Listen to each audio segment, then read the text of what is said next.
Zone of Proximal Development merupakan jarak antara kemampuan peserta didik untuk melakukan tugas secara mandiri tanpa bantuan dengan kemampuan peserta didik untuk melakukan tugas di bawah bimbingan orang yang lebih mahir seperti guru, orang tua, atau teman yang sebaya.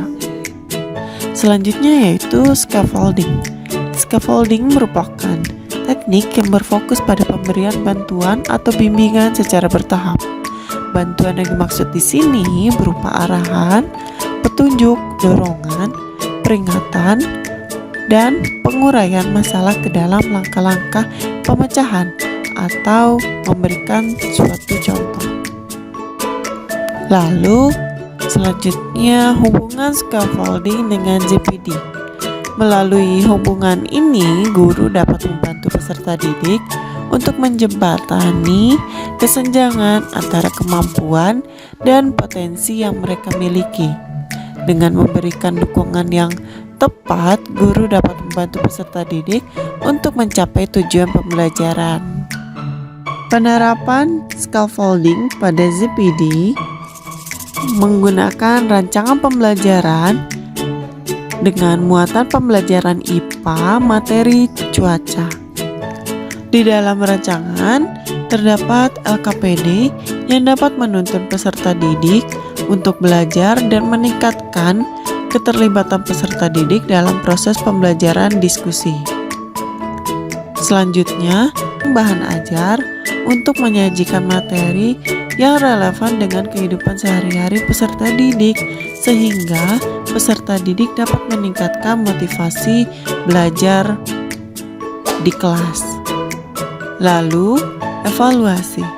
Evaluasi di sini dapat membantu mengetahui pencapaian apa yang peserta didik pahami dalam ZPD.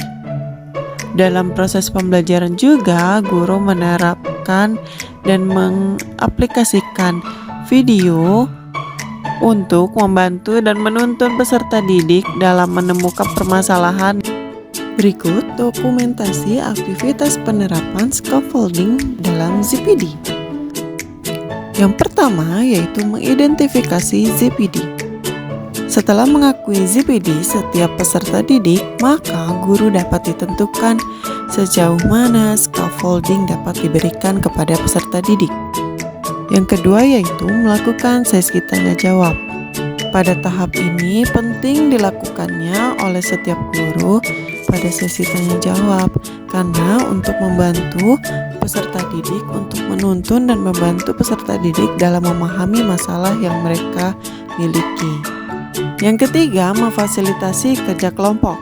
Bagian kelompok dilakukan secara diferensiasi gaya belajar peserta didik. Pada tahap diskusi ini memungkinkan terjadinya interaksi sosial dan bimbingan dari teman yang lebih mampu. Yang keempat yaitu guru memberikan LKPD kepada peserta didik. Yang keempat yaitu guru memberikan penugasan LKPD kepada peserta didik. Hal ini dilakukan untuk mendorong peserta didik untuk memperoleh pengetahuan dan keterampilan secara mandiri. Pada mulanya, guru memberikan instruksi yang jelas, kemudian mempersilahkan peserta didik untuk mengerjakan sesuai dengan kemampuannya. Yang kelima, memberikan soal evaluasi pembelajaran. Hal ini dilakukan untuk mengetahui efektivitas teknik scaffolding yang digunakan. Selain itu, membantu guru untuk mengidentifikasi pada bagian mana peserta didik masih membutuhkan bantuan. Hal ini memungkinkan guru untuk memberikan bimbingan tambahan atau aktivitas pembelajaran lebih lanjut sesuai dengan kebutuhan yang dimiliki oleh peserta didik. Hasil yang dicapai terkait penerapan scaffolding pada ZPD yang pertama yaitu kognitif. Peserta didik lebih memahami materi yang telah dipelajari oleh guru. Hal ini berdasarkan hasil setelah peserta didik mengerjakan soal evaluasi pembelajaran, sehingga guru dapat mengetahui hasil ketercapaian tujuan pembelajarannya. Yang kedua yaitu afektif.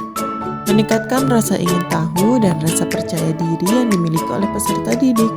Guru memberikan bimbingan dan ruang untuk peserta didik bertanya sehingga peserta didik tidak merasa tidak dibedakan satu sama lain. Dan yang terakhir yaitu psikomotorik. Hal ini meningkatkan kolaborasi peserta didik sehingga peserta didik dapat melaksanakan proses diskusi dengan baik karena adanya kerjasama dan menghargai pendapat teman kelompoknya. Nah, menarik bukan video yang telah kalian tonton? Terima kasih teman-teman sudah memperhatikan video yang telah saya paparkan terkait penerapan scaffolding pada Zone of Proximal Development atau ZPD di kelas 3 SDN Komsari Bogor. Semoga video ini dapat bermanfaat untuk teman-teman. Sampai jumpa.